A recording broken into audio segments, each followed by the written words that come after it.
parenthesis or letter C shaped curve down on the other end. It's going to give her this big character mask, kind of face framing window. Now this character mask was something that was very important in the early days of animation for our characters, especially those like Mickey and Minnie, because it really helped to separate their facial features from the darker fur, or the darker color of their fur.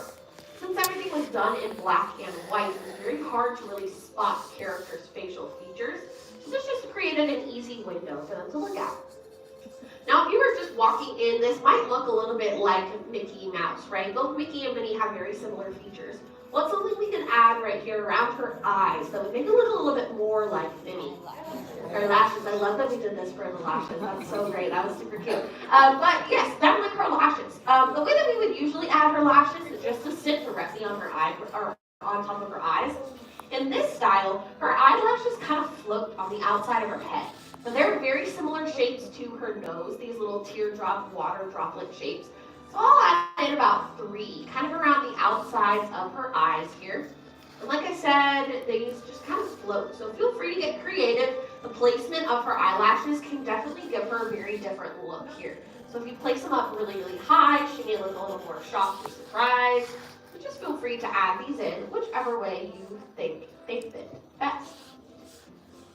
Now, this style of cartoon that I keep talking about is super fun, super silly. And I said that it's a nod back to a very similar style that these characters were created in back in the early 30s and whatnot. And during that time, that was a very experimental time for animation, and it was something referred to as the rubber hose style or the rubber hose era. And basically what that means is that all of these characters, when animators were creating them, they basically treated them like they were made of rubber rather than like flesh and bone.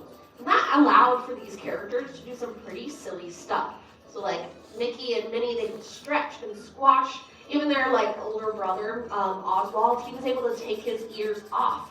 And you can do a lot of fun different things with them. And then you kind of get to see that come back in this style. There's even one cartoon, or one episode of this cartoon, where Mickey loses his ears and he has to borrow Goofy's for the day.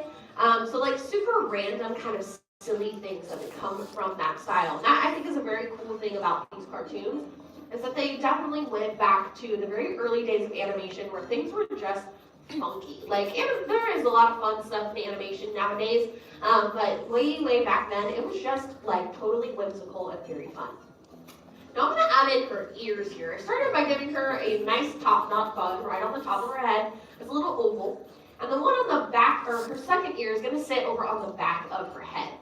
Now we're drawing in her ears like this. This is kind of a thing that came from Walt Disney himself. He said that no matter which way these mice were turned, you were always going to see both of their ears. He wanted their ears to be very, very recognizable through their silhouette, that you knew you were looking at Mickey and Minnie here. So we're going to see both of her ears like this. But she wears an accessory on her head, right? What does she usually wear on her head? A bow, yeah. And her very first accessory was actually not a bow. Does anybody know what it was? It was a hat. It was like a little flower pot hat.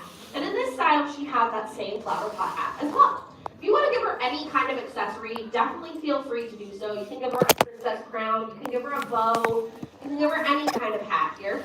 I'm just going to add in these little diagonal lines, kind of coming off the back part here of her head. And I'll connect them together with a stretched out rainbow or parenthesis curve. This is just going to be the bottom of that little flower pot hat for her. And then I'll add in a little rainbow that's like the mound of dirt here. And feel free to give her any kind of flower on the top of her head. If you're giving her a flower pot hat, feel free to do that. You can add in any kind of flower that you want. Does anybody know what flower she did have on her head? A daisy. A daisy, yes. And that is actually, it has not been confirmed, but it has been speculated that the daisy on Minnie's hat is actually where her best friend Daisy Duck got her name from. Now Daisy Duck, when she first debuted, she actually wasn't known as Daisy, she was known as Donna. And they ended up kind of going through some name changes for her, of course, and they ended up settling on Daisy. And lots of people think that that is where Daisy got her name from, is from Minnie's little hat here, which I think is super cute, and it's a very fun way to connect those two characters together.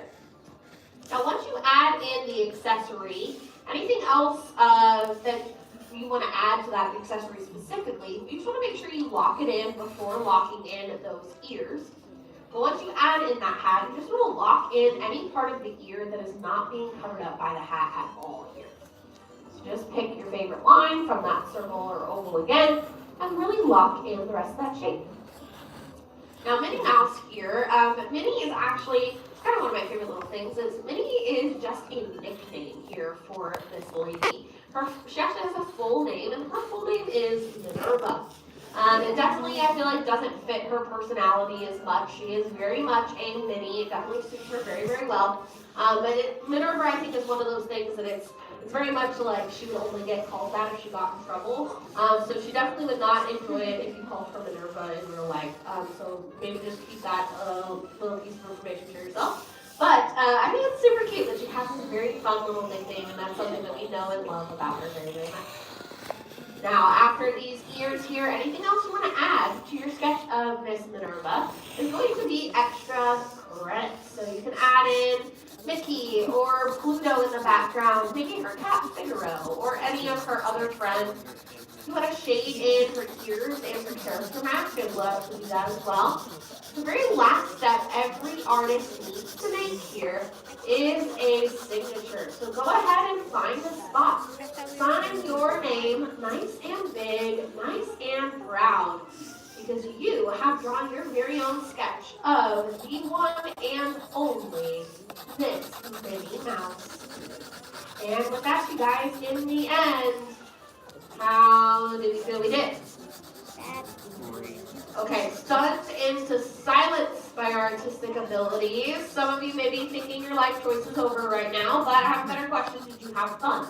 Yeah. Okay, that's the most important part. Did you have a good time? So I want to take a look at these super quick before we leave. So count to 3, flip your boards around, all right?